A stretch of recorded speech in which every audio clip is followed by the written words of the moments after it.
I'm so sorry.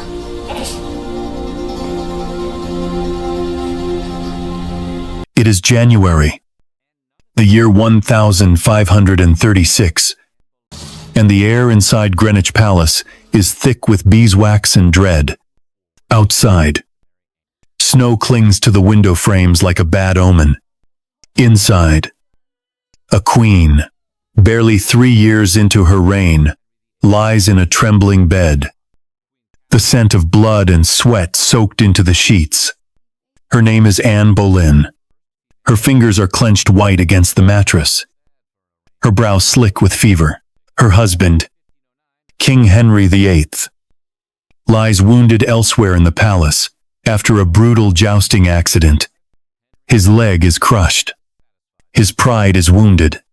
His temper, already infamous, is now simmering into something monstrous. And as the court waits watching, whispering, praying, news arrives from the farthest corner of the country. Catherine of Aragon, the discarded first wife, is dead and buried. This should have been Anne's triumph, but it is not. It is the hour of her greatest peril, for Anne has failed in the one thing no queen can afford to fail.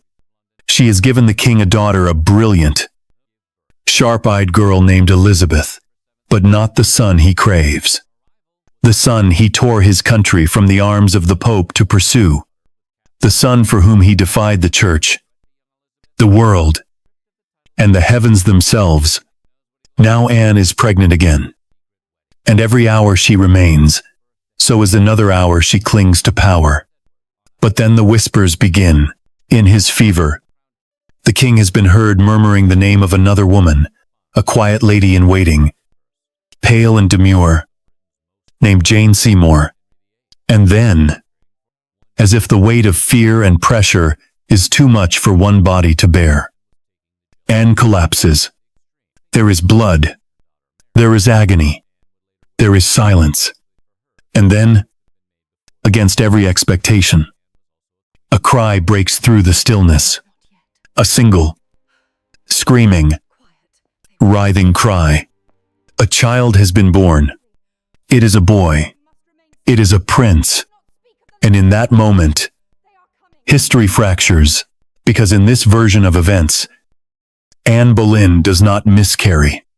The baby is born healthy, lungs full of fire, his tiny fists clenched in rage against the world that nearly erased him. He is named Henry, after his father, and with his first breath, Anne is no longer the precarious upstart queen, the controversial heretic, the woman teetering on the edge of ruin. She is the mother of the male heir. The furnace of Tudor anxiety has been quenched.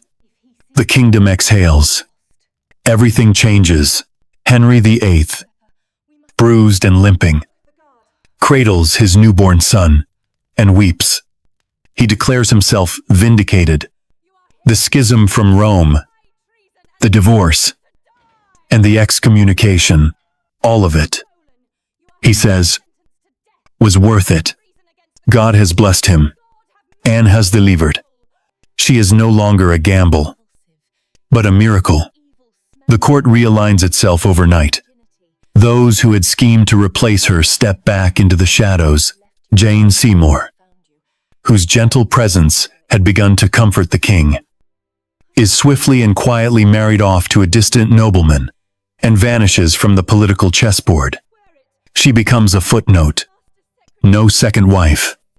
No mother of Edward. No pale ghost haunting the Queen's chambers. Anne's enemies bow lower now.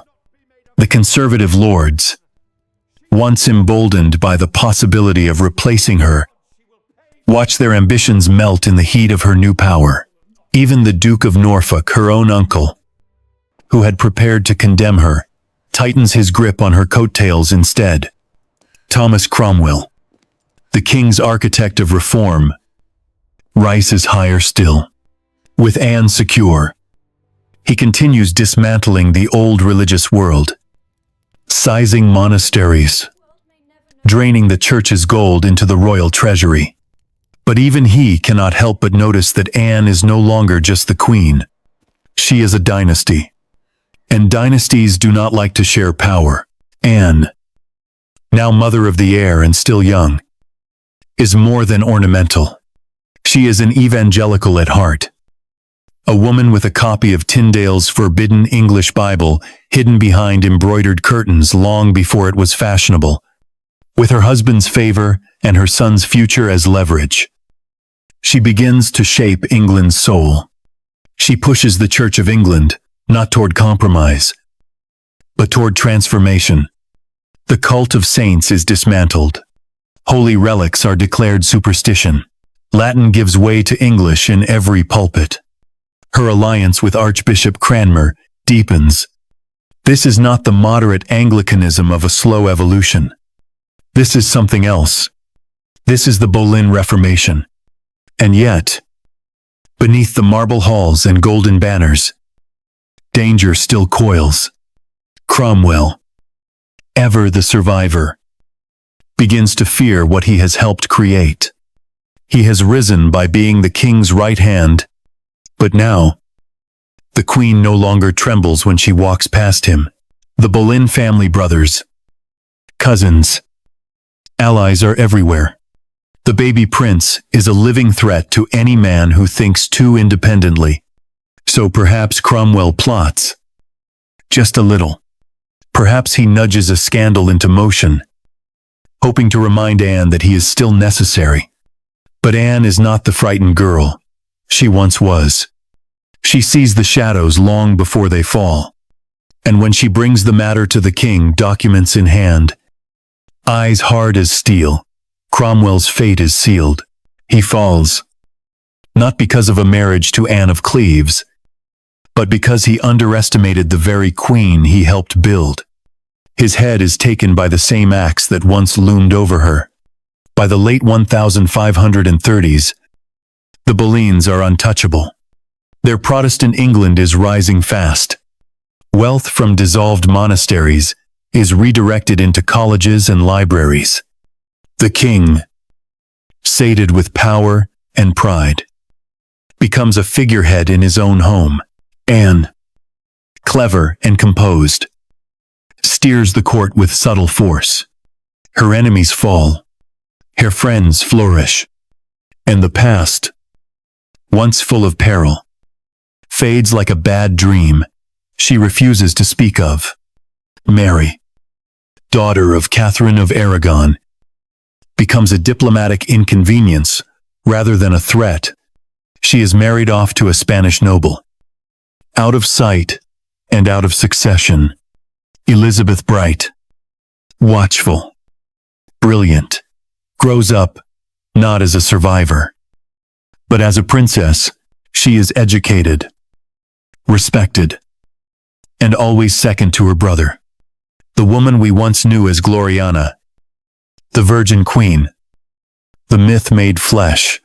She does not exist in this world. She is not needed, because this world belongs to the son who lived, and the queen who was never beheaded, and it all changed with a single breath. The bells of London rang out in the summer of the year 1536. But for once they did not toll for a death. No scaffold was erected on Tower Green. No queens wept behind velvet curtains. No courtiers whispered their way out of favor. Instead, the bells rang for a birth aloud. Healthy, red-faced prince, the long-awaited son of King Henry VIII and his second wife, Anne Boleyn. His arrival was more than royal. It was apocalyptic in its consequences, because with that child's first scream, the entire direction of the kingdom shifted, and the woman who had once walked the halls in fear now stood at the very center of power, not as an accessory to a monarch, but as something far more dangerous, an architect of the future. The boy was named Henry, like his father, but from the start, he belonged more to Anne than to the king. In public, of course, the king claimed him. He held the infant aloft before the court. laughing until his eyes welled with tears, declaring before all God and country that this was proof of divine favor, proof that his wars with the papacy had been justified, that casting off the Pope had not been blasphemy, but obedience to a higher calling. But in private, it was Anne who fed him, held him, watched him breathe. Henry VIII, still recovering from his jousting accident, withdrew into his chambers more often now. His leg was never quite the same. His tempers, once volcanic, grew more unpredictable, and his body, once magnificent, was beginning to betray him. Anne, on the other hand, became more luminous with each passing day. She no longer walked like a woman on trial. She walked like a queen who had already won. And in truth, she had, with a son in her arms, her grip on the court turned to iron. The Seymour family, who once might have replaced her through their demure daughter Jane, faded from sight. Jane herself, once the subject of soft glances from the king, it was married off quietly and sent north, far from court, far from danger, far from history. Those who had once aligned themselves with her shifted allegiance quickly, bowing lower when Anne passed, sending gifts, speaking the words Anne wanted to hear. Even the Duke of Norfolk, Anne's own uncle, who had once entertained the idea of trading his niece for political gain, now smiled with the stiffness of a man who knew he had wagered on the wrong outcome and been spared only by luck. But Anne never forgot. She had survived too much to forget. She remembered every turned back, every silence, every narrowed gaze. She remembered who had believed she would fail. She remembered how quickly the court had turned against her when she was pregnant with Elizabeth, how they had watched her belly grow with impatience, how they had barely concealed their disappointment when the child was a girl. She remembered the look on Henry's face when she told him she was pregnant again, and the way that look had soured into doubt. She remembered the night he had spoken Jane Seymour's name in his fever. She remembered it all, and she forgave none of it. So Anne ruled not in name, not officially, but undeniably. She began with religion, a devout reformer. Anne was no political Protestant. She believed. She had long read the forbidden Bible in English, hiding it beneath her bed in her early years at court. And now, as queen and mother of the heir, she did not hide anymore. She placed that Bible in every church, not as suggestion, but decree. Latin faded. English took its place. Saints were no longer venerated but questioned. Holy relics were removed, ridiculed, destroyed. The cult of the Virgin gave way to sermons about grace and personal salvation, and it was Anne who pressed for it, who met with Cranmer in long, candid discussions, who approved the appointments of men who shared her faith and her fire. She was reshaping the very soul of England, and no one could stop her. Not even Cromwell.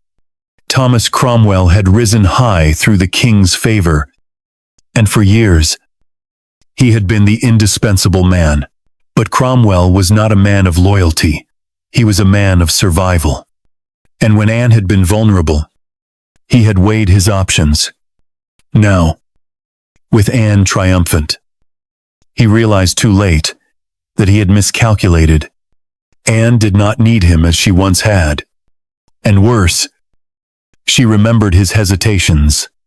Perhaps Cromwell, ever the tactician, tried to remind her of his usefulness. Perhaps he whispered about one of her allies, suggested a minor scandal, a quiet pressure point to exploit. Perhaps he thought Anne would turn to him in crisis, as she once had. But there was no crisis. Not anymore. Anne turned to the king. She presented him with evidence, whether true or manufactured. It no longer mattered. The king, still glowing from his son's birth, still drunk on the illusion of divine favor, would not tolerate betrayal. Cromwell, once the sharpest mind in the realm, found himself on the scaffold. Laid low, not by foreign intrigue or religious backlash, but by the quiet, calculated vengeance of a queen who had learned how to play the game better than anyone else. His death sent a message. The age of Cromwell was over. The age of Anne Boleyn had truly begun. And what of the children? Mary, the daughter of Catherine of Aragon, remained a thorn, a devout Catholic, a proud reminder of a discarded queen, a living threat to Anne's triumph. But with a healthy male heir now in the cradle, Mary no longer mattered to the succession. She was pushed aside, forced into silence, then into marriage sent abroad, perhaps to Spain or Austria. Her presence removed from England's center of gravity. Her name faded. Her line ended. She was a chapter closed. But Elizabeth remained, the older sister to the new Prince Henry. She was raised in the glow of her mother's victory. No longer a bastard. No longer a threat.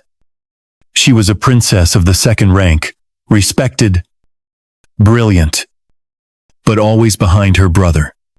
She received the best education, the finest tutors, was fluent in Latin, Greek, and French by the age of 10. She learned to write poetry, to argue, to think, but she was never forged in the same fire. She did not know exile, did not live in the shadow of her mother's execution, did not sit at the edge of power, watching and learning. She was secure. She was loved. She was never afraid. And that, perhaps, changed everything. Because without fear, without fire, without the crucible of loss, the Elizabeth we once knew, the Virgin Queen, the last Tudor, the warrior monarch, never came to be. In this world, she was clever, but not calculating.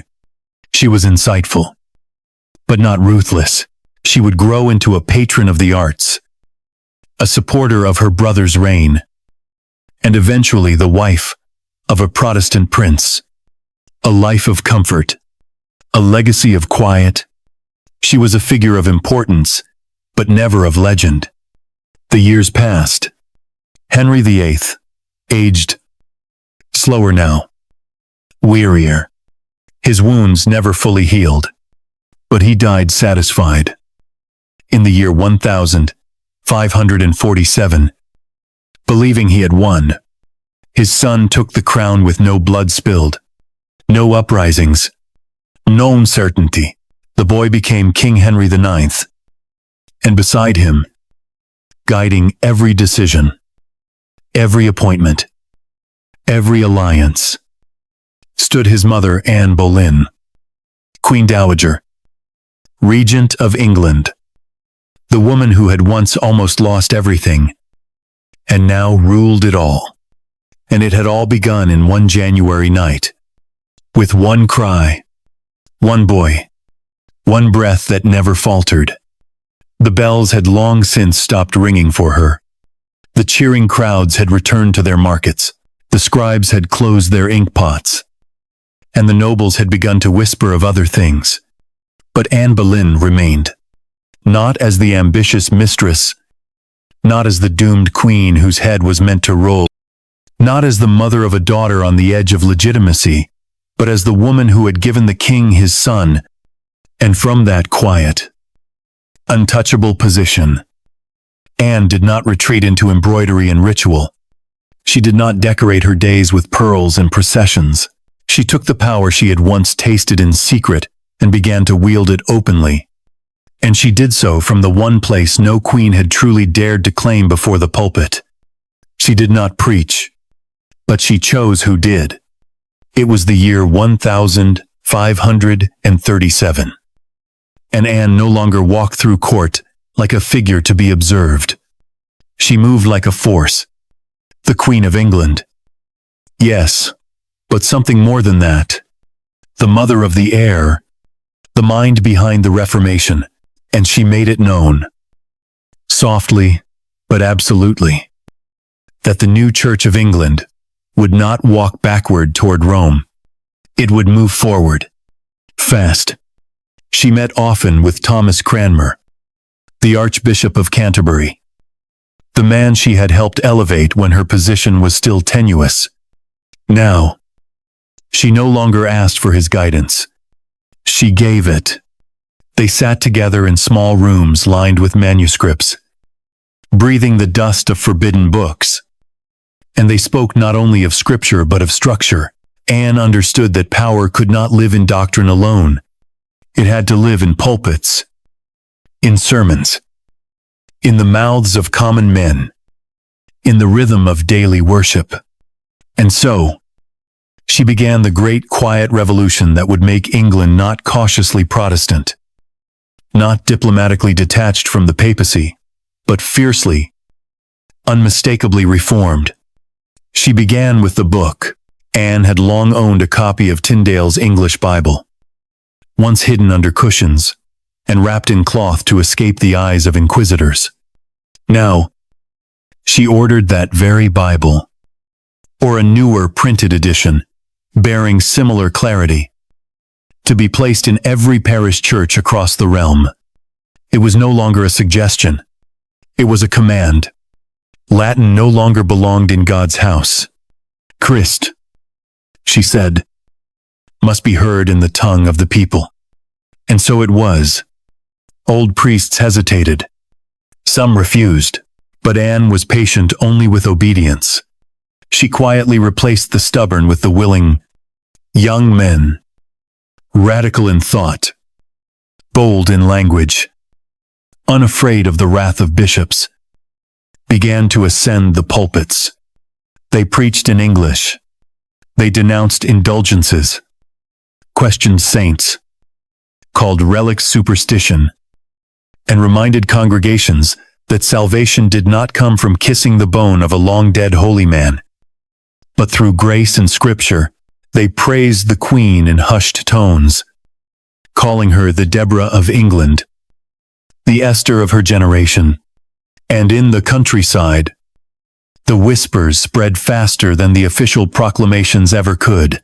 The Queen reads the Bible. The Queen gives Bibles. The Queen is chosen. Even those who feared her felt it. The power, the direction.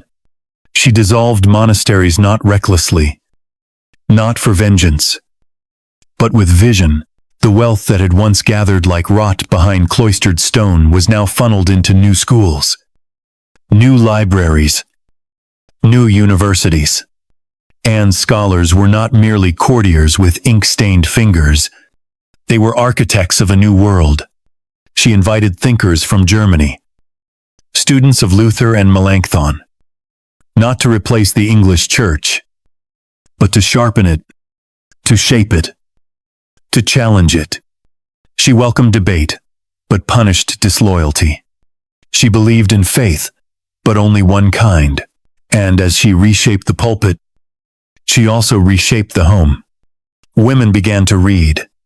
She funded the printing of small English Bibles, sized to fit in a hand or under a pillow.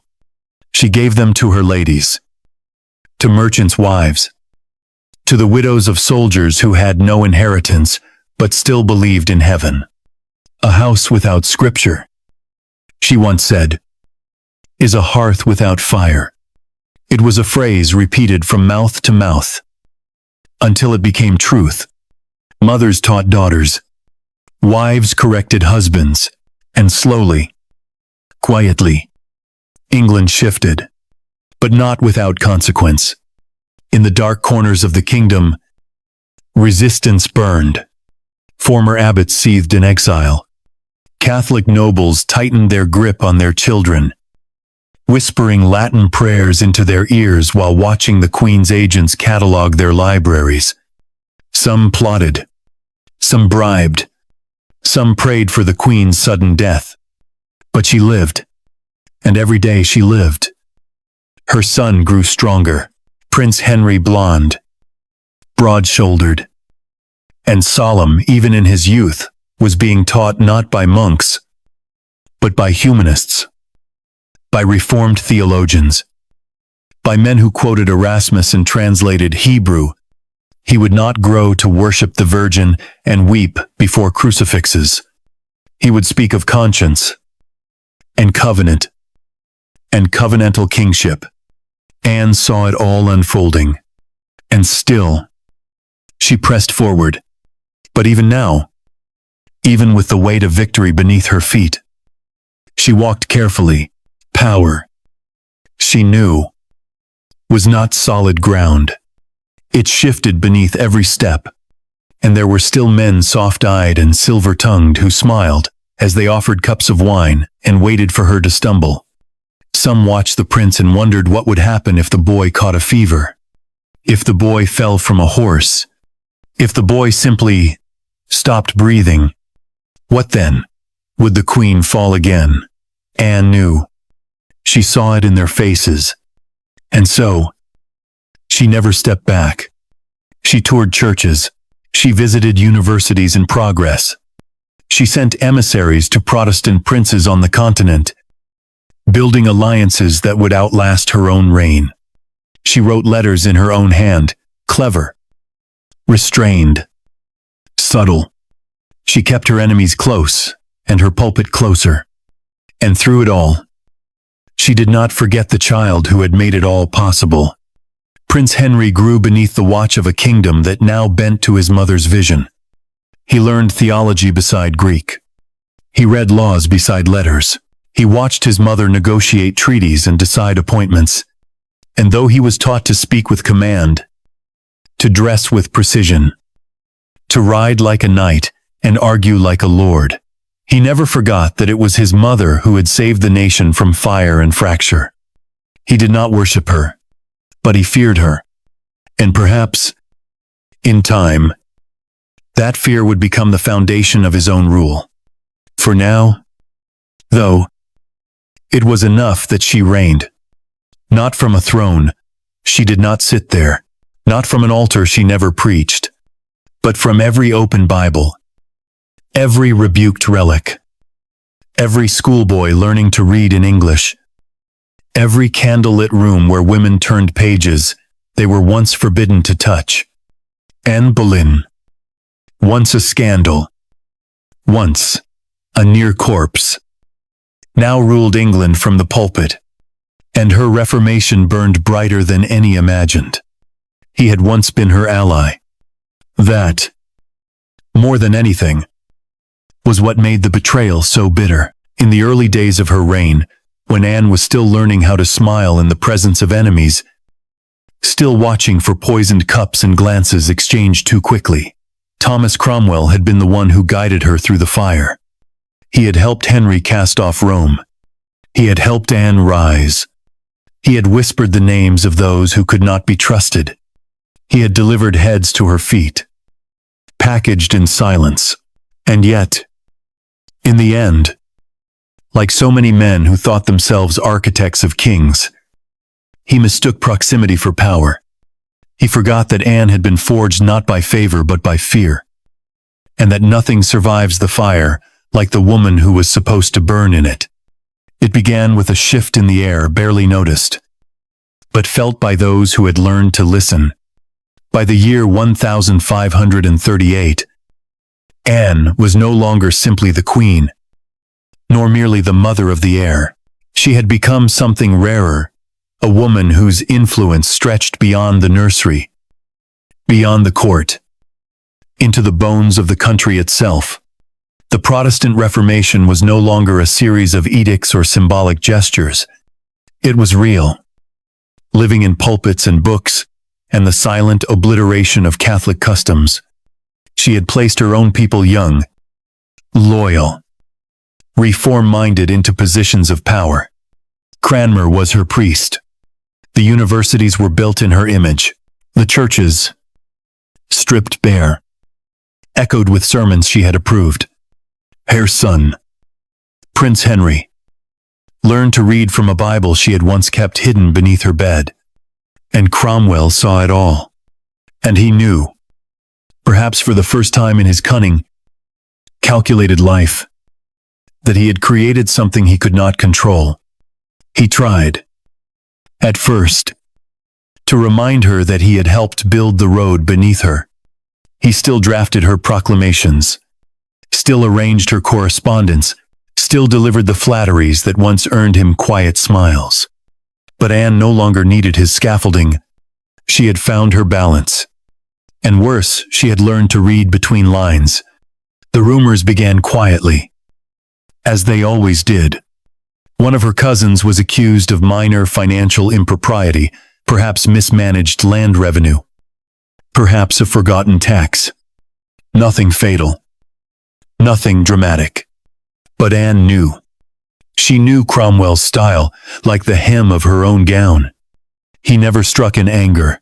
He tested the ground first, sending tremors ahead of the earthquake. This was a test, a message. She responded not with rage, but with precision. She invited the cousin to court, publicly embraced him. She had him sit beside her during council. Even as Cromwell stood at a careful distance, she smiled at him across the table, and then she turned her eyes dark, intelligent, calm on Cromwell himself. She did not speak. She did not accuse. But he understood, and for the first time, he felt something foreign, unease. The court, always watching, always learning, sensed the shift. The king aging, slower now. His leg never fully healed. His appetite larger than his discipline remained, removed. He no longer stalked the corridors, demanding loyalty. He rested, dreamed, drank. He had his heir. He had his queen. What more did he need? It was Anne who moved the pieces. And Cromwell, ever the strategist, grew the disparity. Perhaps he planned a scandal. Perhaps he planted letters. Perhaps he reached into Anne's household, looking for someone foolish enough to speak ill of her in the wrong company. Perhaps he overstepped.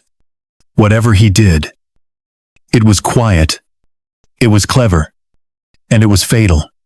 Because Anne, who had once walked the edge of death with a stillborn boy in her arms, no longer made mistakes. She gathered her evidence silently, methodically. She waited for witnesses to confess, not under torture, but under the weight of her gaze. She compiled names, signatures, dates, and then, when it was ready, she went to the king not in fury, not in panic, but in calm. She placed the papers in his lap. She said nothing for a long moment. And then, quietly, almost gently, she said, "You trusted him." Henry said nothing at first. He read slowly, frowning more with each line. His fingers twitched at the edge of the parchment. When he looked up, there was no fury in his face, only disappointment. And that, for Thomas Cromwell, was more dangerous than wrath. The arrest came 3 days later. Cromwell did not resist. He bowed. He smiled. He insisted on his innocence. He appealed to old loyalties. He reminded the king of what he had sacrificed to bring Anne to power. But it was too late. The queen did not speak against him at trial. She did not attend the execution. She did not write a letter of condemnation, but she made certain the pulpit in St. George's Chapel echoed with a sermon on false prophets and the arrogance of men who forget their place. The axe fell clean. Thomas Cromwell, commoner, Ganyos, the builder of dynasties, died not for a failed marriage or a foreign alliance, but for the sin of forgetting who held the reins now. And when his body was buried in haste, no eulogies were read aloud. The court turned the page. The Queen never spoke his name again. But she remembered, she always remembered, and perhaps that was her greatest weapon, the quiet, unwavering memory of the woman who had been cast out, bled, humiliated, nearly destroyed. The woman who had returned not with revenge, but with power so complete it required no performance. Anne ruled now not just as Queen Dowager, not just as regent for her son, but as the voice behind every law, the shadow in every decision. She had buried her enemies, outlived her rivals, and raised a boy who called her mother with love and fear in equal measure. And in that quiet, candle-lit room at night, when she removed the heavy rings from her fingers and untied the stiff ribbon at her neck, when the fire cracked low and the velvet curtains sighed against the windows, Anne Boleyn sometimes sat alone with the weight of what she had done, not with guilt, but with awareness. She had changed the kingdom, she had rebuilt the church, she had shaped the air, and she had done it all without a single sword raised in her own hand. She simply outlived them, one by one. Even him, and the axe that once waited for her, it had come too late. It is a strange kind of sorrow, the sorrow of being remembered, but not needed. Elizabeth Tudor was born in September of the year 1533. Daughter of a queen who would one day bend the will of a kingdom, and a king who, for all his storms and silences, once pressed his lips to her brow and called her his pearl. In another world, one where her mother's body bled out beneath a Frenchman's sword, and her name was crossed from the line of succession before she could speak it, Elizabeth rose like a phoenix, forged by loss and fire and the kind of loneliness that turns girls into legends. But in this world, this imagined world where her mother did not die and her brother did not perish in childhood, Elizabeth was something else entirely. She was not tragedy. She was not myth. She was not even necessary. She was simply second. She grew in the long, comfortable shadow of a mother who never fell and a brother who never failed. Her hair was still golden red, her eyes still sharp as frost, her tongue clever enough to undo a room of men. But the world did not ask those things of her. She was educated. Of course, Anne would have it no other way. Tutors were summoned from across Europe to train her in Latin, Greek, French, rhetoric, music, and scripture. She read Plato before most girls learned to embroider. She could quote Cicero before she had her first bleeding. But the fire that history would once have lit in her born of rejection, survival, the brutal clarity of being nearly erased never came. Because no one ever tried to erase her. Anne, proud and reigning, I loved her daughter. That much was never questioned. She made certain Elizabeth was dressed in fine cloth, her household staffed by those who understood her worth, her mind treated with seriousness. But Anne was now the mother of the heir, and all things land. Loyalty, legacy flowed toward the boy. Henry, born in the summer of 1536, carried the hopes of an entire nation on his shoulders. He was not merely a son. He was the future made flesh. And Elizabeth, for all her brilliance, was born before him. At court, she was honored, but never centered. When she entered the hall, heads bowed. But the whispers were saved for her brother. When ambassadors arrived, they asked polite questions about her studies, but pressed harder about Prince Henry's health, his tutors, his future marriage. And Elizabeth, perceptive even as a child, learned to smile without showing her teeth. She spoke when spoken to. She bowed to her mother. She curtsied to her brother. And she listened. Always. She listened. By the time she reached her teenage years, it was already clear what her path would be.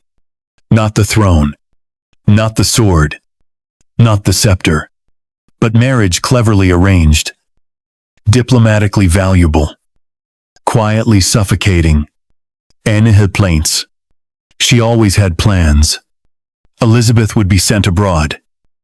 Perhaps to a Protestant prince in the Rhineland. Perhaps to a minor but loyal northern kingdom. The kind that needed English ships more than English queens. The marriage would be strategic. Stabilizing. Binding the Tudor bloodline to the evangelical cause that Anne had spent her reign fanning into flame. Elizabeth would go as a bridge, not a ruler. But a symbol, not a sovereign. But a seal. She did not resist. How could she? There had been no bastard act to erase her name. No tower. No trial. No flames licking the edge of a childhood spent in exile. There was no memory of her mother weeping through prison bars. No dreams of a scaffold that smelled of iron and lavender. No desperate hunger to prove herself against the silence of men. She had not been humiliated. She had been raised in comfort. But perhaps that was its own kind of cruelty. The slow, silk-wrapped disappearance of the girl who could have become something more. She left England in the spring of 1552. A glittering procession of horses and gold behind her. Her marriage to a foreign prince, celebrated with mild fanfare and carefully orchestrated diplomacy. The court wept politely. The king, her brother, now, in his 16th year, kissed her hand and gave her a dowry fit for a queen. Anne stood at the steps of the palace and watched her daughter ride away with eyes dry and mouth pressed tight. As if she had just locked a door she would never be able to open again. And that, truly, was how Elizabeth disappeared, not in death, not in disgrace, but in distance. The letters came less frequently. The paintings of her grew older, more formal. Her name was mentioned in council less and less. She became a princess in a foreign land. Loved, but far. Respected, but peripheral. And the space she might have filled, the great, jagged space that in another world would have made room for her crown, and her legend and her golden age remained uncarved. England did not need her. The King Henry IX grew into a thoughtful, steady monarch. His faith, formed under Anne's rigged hand, was firm, but not cruel. His alliances were careful. His wars minimal. His court filled with scholars more than swords. He did not seek glory. He sought stability. And in that stability, there was no place for the burning brilliance of a woman who would not marry, who would not yield, who would rule alone. That version of Elizabeth had never been born. This one had been loved too softly to need sharpness. Sometimes, at night, the Queen Dowager Anne would wake in her bed, breath shallow, heart racing, dreaming of something she could never quite see. She would dream of Elizabeth, but not the daughter she had raised. No. In her sleep, she saw a woman in black and gold, standing alone, beneath a storm-torn sky. Face Olem, eyes lit with defiance. A woman crowned not with comfort, but with fire.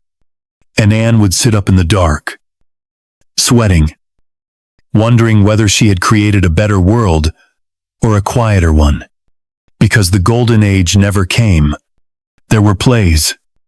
Yes, there were poets. There were victories at sea. And the Armada still fell to English wind and salt. But it was different. There was no Gloriana, no virgin queen standing on the cliffs of Tilbury, sword in hand. voice shaking the bones of her people. No monarch who ruled without a husband, who wielded her body as a political weapon, who transformed survival into sovereignty. There was only a young king with good advisors, and the queen mother behind him, and a princess far away, wearing a crown that did not shine as brightly as it could have. And that, in the end, was the cost. Anne had survived. She had won. She had given England peace. But in doing so, she had erased the daughter who would have changed the world. Not out of malice, only by loving her too much and fearing for her too deeply. And so Elizabeth did not fall. She faded. A candle never lit. A page never turned.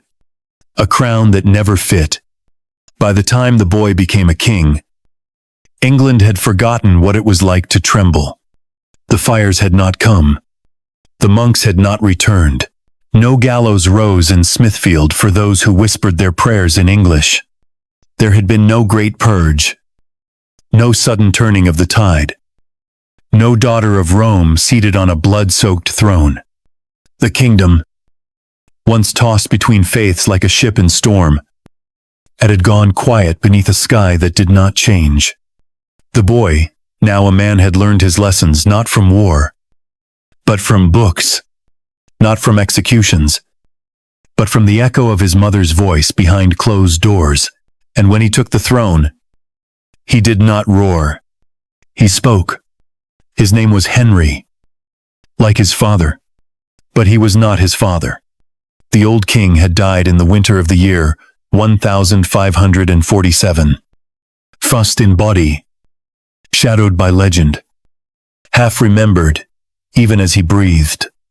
The funeral procession stretched for miles, but though the bells rang and the nobles wept, the true mourning was brief, because the son had already been prepared, and the mother who had raised him, shaped him, taught him how to sit and speak and see the world, not as a battlefield but as a canvas, had not left his side.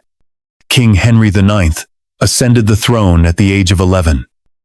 And for the first 5 years of his reign, it was Anne, not the council, not the lords, who held the quill.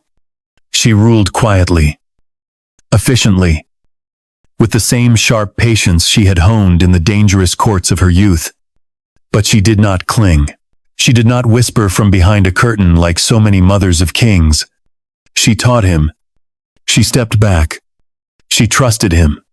And when, in his 16th year, he took the full weight of the crown into his own hands, it did not buckle him, because he had never known a world in which it was not already resting on his shoulders. He was not a man of fire. He was not quick to anger, not prone to spectacle. He spoke with precision, moved with care. His enemies called him pious, cold, even tedious, but his allies knew better. They knew that the boy who had grown up reading Tyndale aloud at his mother's knee, who had studied Greek with Cranmer and Hebrew with German reformers, who had never once knelt before a painted saint, was not dull.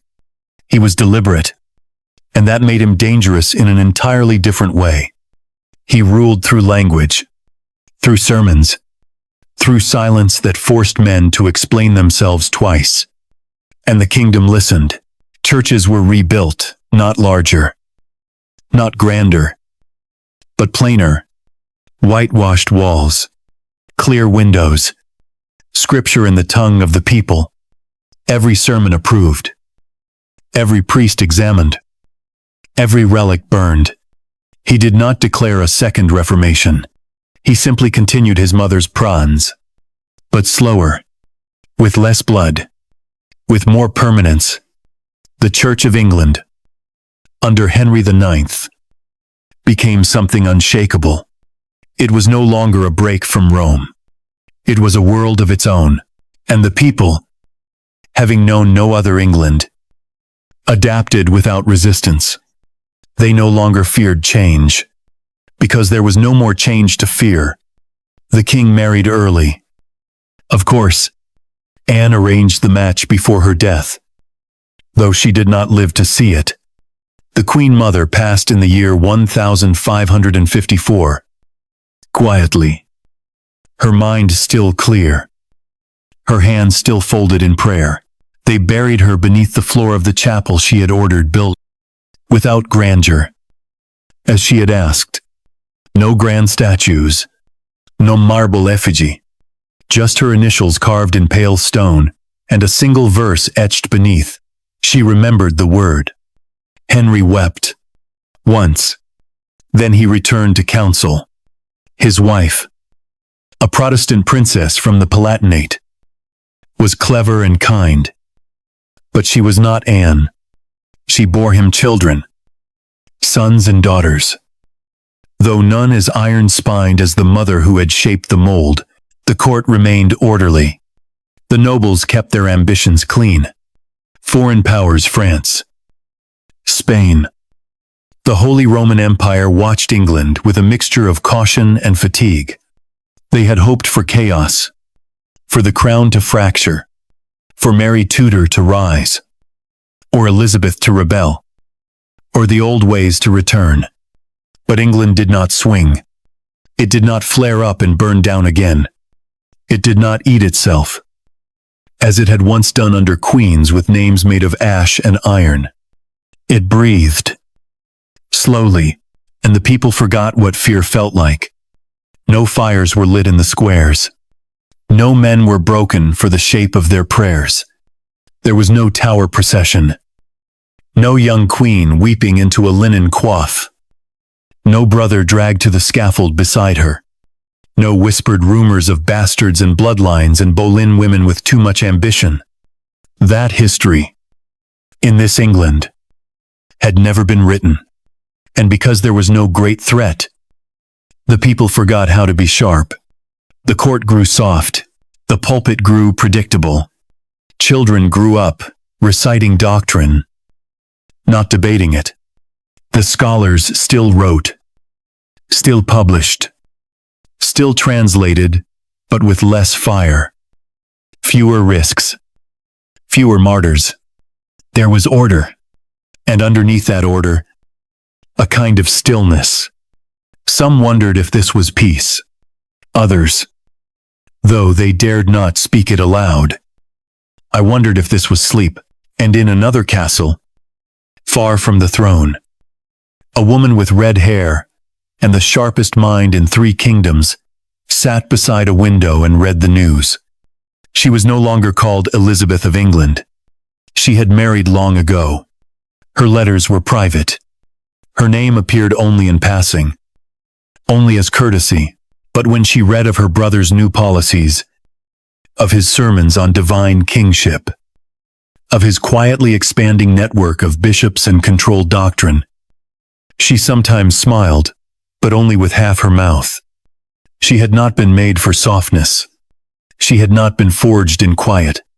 And though she loved her brother truly, deeply, as one raised beside him by the same mother, she sometimes wondered what she might have done with the kingdom if it had been given to her.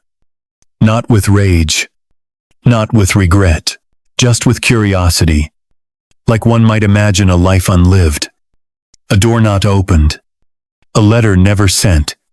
She folded the parchment. She did not answer. The kingdom continued. And Henry IX, King of England, son of Anne Boleyn, husband, father, reformer, ruler of a realm at peace, stepped into his 41st year without a single rebellion in his name. He had never burned a man alive. He had never exiled a daughter. He had never torn a crown from a queen's head and thrown it in the dirt. He had ruled with calm, with order, with scripture. And yet, somewhere beneath the quiet, the wind shifted. And though no one said it, yet no one dared, they began to feel it in their bones. Something was missing, but no one could name it. Not anymore. They never wrote her name in gold. No poet sang her glory in marble courts. No soldiers marched in her honor. There were no victory arches bearing her initials. No age renamed in her memory. And yet she lingered, long after her death. Long after her grandson took the crown and her churches were softened with velvet and caution, Anne Boleyn remained not in titles, not in triumph, but in the quiet spaces where history hesitates. She had lived too long to be martyred. She had succeeded too thoroughly to be romanticized. She had left no ashes, no battlefield, no exile to elevate her story. She had left only a kingdom that forgot to fear her, and a daughter that history never wrote. The daughter was not Elizabeth, not the brilliant bastard turned queen of the world we remember, not the silver-robed icon standing defiant against invasion, nor the woman who wielded her own celibacy like a dagger at the heart of diplomacy. That Elizabeth had never been born, or rather, she had been born and raised, but not forged. In this England, she had never lost her mother. She had never watched her name be crossed from the line of succession. She had never heard the tower's wind rattle the windows of childhood.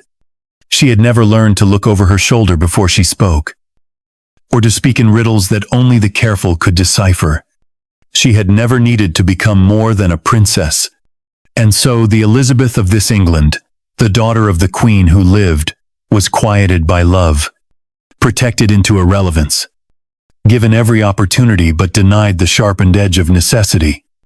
She was intelligent, certainly, well-read, beautiful, by many accounts, but she was never dangerous, never mythic. She was married young, sent abroad, returned occasionally in procession, and bowed to but never remembered. She bore children of her own, watched kingdoms shift from a distance, and died quietly in a villa overlooking a Protestant lake, her hair going silver, her memory blurred into that of a dozen other duchesses who had once curtsied in perfect timing. She was never Elizabeth I, because her mother had never died, and that was the final cruelty. Anne had wanted to protect her, to save her from the scaffold, from the shame, from the curse that seemed to follow Boleyn women through the corridors of power. And she had succeeded, but in doing so, she had clipped wings she never meant to touch. She had built a world so safe that her daughter had no reason to survive it. And so, England had no queen to rise when Henry IX fell, no Gloriana, no icon, no story of a woman against a continent. Instead, it had sons, careful sons, and a crown that drifted downward like snowfall, beautiful, light, unthreatening. And yet, somewhere in a village chapel, years later, a little girl ran her fingers across a stone, half swallowed by the floor. It read A. Regina Mater. She asked her grandmother who the stone belonged to. And the old woman, who had once served in a household that no longer existed, bent close and whispered. She was the mother of the king. The girl tilted her head, but not a saint, no, not a queen. The old woman smiled. She was. But she made herself too strong to be remembered kindly. The girl said nothing more. But she returned to that chapel every week. She would sit beside the stone, while others prayed and traced the letters with her fingertips. One day, years later, when her father died and her brothers argued and the world grew tight and trembling again, she wrote a play. In it, there was a queen not named, but fierce and soft and impossible to kill. She wore green. She read forbidden books. She walked alone through gardens, even when the world was burning. She had a daughter who looked nothing like her, and everything like her. The play was never performed, but it was read, passed from hand to hand, and in time, it reached another woman, and then another, onto someone, somewhere, whispered her name again. Anne. Not the fallen queen, not the condemned heretic, not the mother of Elizabeth. Just Anne. The queen who lived too long. The woman who never left. The ghost that never needed haunting to be remembered. And the daughter, the one history never wrote. She's in the spaces between these words. She's in the breath you hold just before sleep. She's in the version of you that wanted to speak, but waited. She's in the woman you might have been, had no one told you not to try. She is not in the history books, but she is not gone. She's only waiting for someone to write her gently, like this. Good night, Elizabeth. Good night, Anne. Your story is safe now. At last. End of series. Let the candle burn low. Let the crown rest. The silence you hear, it remembers everything.